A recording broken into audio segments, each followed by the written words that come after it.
The Cinemania Society presents Cheapskate by Patrick Ireland. Read for you by Daniel Scribner.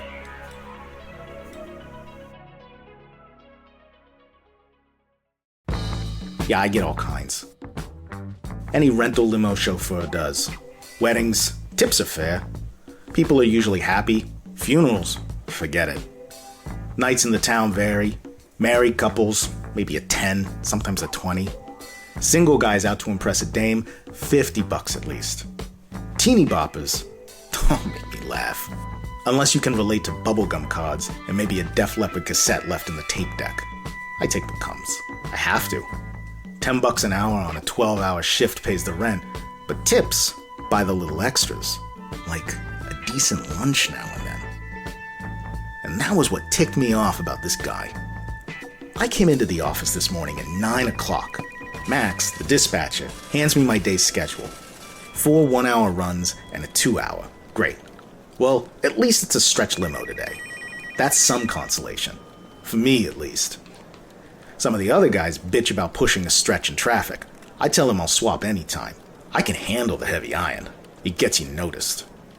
Anyway, about this guy I mentioned. He was the 2-hour shot. First run of the day, 10 o'clock pickup. With a decent tip, I can have lunch at Dolly's Steakhouse and get to my 1:30 pickup no sweat. I go to my locker and get dressed. Black, vested suit, black tie, shoes, and a cap. I brush the patent leather visor with my sleeve and head out to the garage. Vinny, the detail kid, already has my limo staged and idling. He asks me, can I vacuum out the rig when I get in tonight? He's got a hot date. I tell him, yeah, sure. What the hell, Vinny's a good kid. Besides, he put an extra good polish on the stretch just for me. I slide into the leather and ease out of the driveway. Half an hour later, I'm at this so-so apartment complex looking for my guy. After a minute, he shows and I jump out to open the door. He's a good-sized lug, wearing an outdated suit. His necktie's crooked and clumsily knotted. Mr. Blaine, I say, knowing better. The name's Blair. He grunts, eyes hidden behind mirrored sunglasses. Just making sure, Mr. Blair. I get all kinds. He dives into the seat without another word, and I shut the door, nice and easy. When I slide behind the wheel, he says, Downtown. Then zip, up goes the privacy window. Okay, fine. I glide away from the curb and ease into traffic. Don't get the idea that the privacy window bothers me, it doesn't. I've been driving limos long enough to know that people who pay for the toys want to play with them. Next, I hear him turn on the TV. I enter the freeway on-ramp, watching the mirror emerge nice and smooth. Any minute now. The intercom buzzes. I'd already reached for the receiver. Yes, Mr. Blair? Could you stop at a convenience store? I need some cigarettes. Yes, sir. Can do. At least it wasn't Burger King. Seems like every jerk who rents a limo thinks he's the only guy in the world clever enough to have himself taken to a fast food drive-thru window. I think it impresses the cashiers. I can tell you, it does not. I coast off the freeway and onto the Esplanade. The Circle K store is just 2 blocks from Dolly's, where I hope to have lunch. I pull right up in front and jump out to whip open the door. Blair climbs out and heads into the store. I shut the door and stand ramrod straight, hands clasped behind my kidneys, rocking back and forth on my heels. I'm looking down the Esplanade at Dolly's neon sign, thinking about a 16-ounce top sirloin, baked potato with sour cream, and a large iced tea. Blair pops back out, tucking a folded paper bag into his breast pocket. I open the door and bow him into the car. As I roll out of the parking lot, the intercom buzzes again. Yes, Mr. Blair. You know where the Four Seasons shopping mall is? Certainly, sir. Go ahead. Head over there, will you? Oh, do you have a pen I could borrow?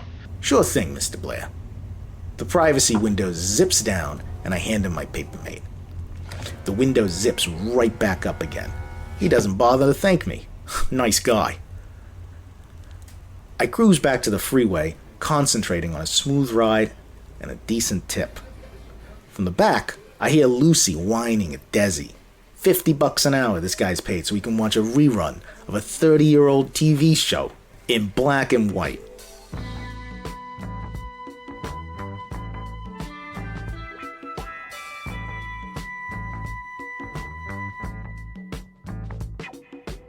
20 minutes later, I slide off the freeway and melt into heavy surface traffic.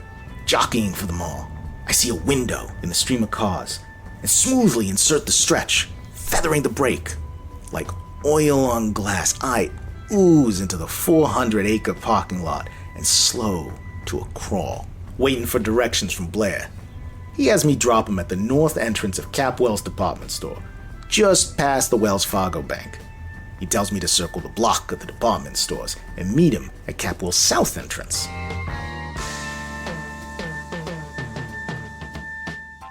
"10 minutes later, he shows up carrying a well-filled paper bag. I pop open the door and usher him in. He seems nervous, preoccupied. Once away from the mall, he directs me to the Greyhound bus depot. Now this is an original bus depot in a stretch limo. At the bus depot, he tells me to wait. Don't get up. Ducks into the lobby with the paper bag, and a minute later, returns without it. I glide back into traffic, checking the digital clock. He's got half an hour left. He directs me back to the apartment complex where I'd picked him up. I'm thinking of steak, medium rare, and I'm driving like a float at a parade.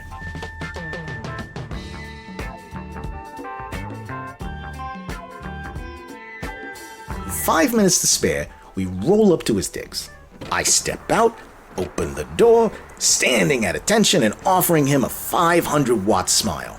Blair breezes past me with a Thank you. and it's history. No tip!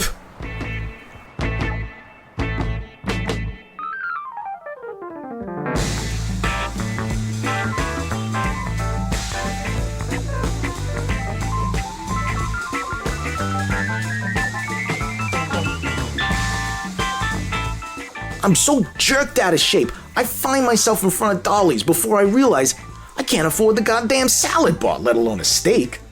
I cruise on past, stomach growling, and whip into the Circle K, where I pick up a couple of microwave burritos and a Coke, and I get my stuff and head to the cash register. The clerk is eyeballing the limo. As he's counting out my change, he says, Hey, you were just in here a little while ago, right? "Yeah, So who's that guy? Some rich nut or what? just a cheapskate, that's all. It's a rental." Oh, I get it. Where'd you take him? It seemed pretty strange that a guy in a limo would want to come in here and buy a $1 money order and then ask for an empty shopping bag. Beats me, pal. See you around. I hit the trail, wolfing down the burritos, trying to keep the slop off my suit. The rest of the day is no better. When I get back to the barn, I'm vacuuming out the limo, and I find a wadded-up ball of paper. Unfolding it out of curiosity, I see that it's a carbon receipt of a money order for $1. And get this, handwritten on the face of it is, "I have a gun. Keep quiet. Fill the bag with 10s, 20s, 50s. Be smart and stay alive." My mind is ticking over at 1,000 RPM. A guy standing in line in a bank with a money order in his hand is the most natural thing in the world. A bank robber getting away in a limo, the most unnatural. Misdirection at both ends. $1 invested in a camouflage robbery note, 100 for the getaway, and 2 bits for a locker at the bus depot. I think the cops might be interested in Blair's address. In fact, I'm sure of it. Too bad he didn't tip me. If he had, I'd have gone to Dolly's instead of Circle K. And never learned about the money order. I never would have made the connection. Besides, the cheapskate son of a bitch never gave me back my pen. I get all kinds.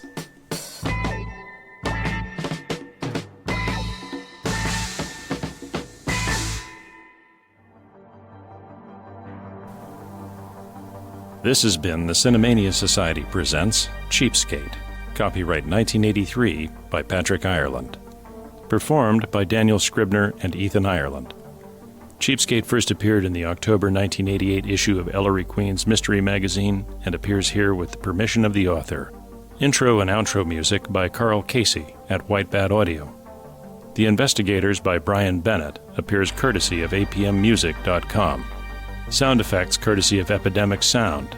Production, editing, and sound design by Ethan Ireland. Very special thanks to Alexandros Katadakis and Ziv Lang for making this episode possible. The Cinemania Society Presents is a product of the Cinemania Society, LLC.